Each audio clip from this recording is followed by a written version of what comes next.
Hi, my name is Emily Strickland and I'm from Valencia, California. I wanted to let you guys know that I absolutely love my new Shark HD 520. I chose this one that has the largest bed so that I had more options and capabilities.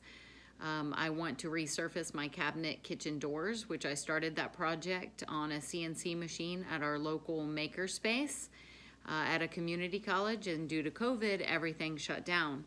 So I decided that since I'm an educator and I love to learn and I love to teach people things, that I was going to go ahead and buy a machine for myself and just try. I had very little experience in the makerspace with the actual programming. When I bought this machine, I attended the LCD training that was free through NextWave. And then I also attended the VCarve Pro workshop offered through NextWave. And with both of those trainings, I was able to get started right away. And I've made some really cool, fun things so far, and I can't wait to do more. Absolutely love my investment and am so happy with the results that I'm getting.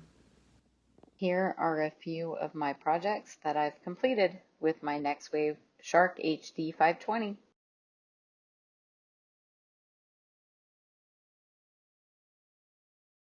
I wanted to create curtain rod holders that match the reclaimed wood from the mantle that I built, as well as the white paint around the fireplace.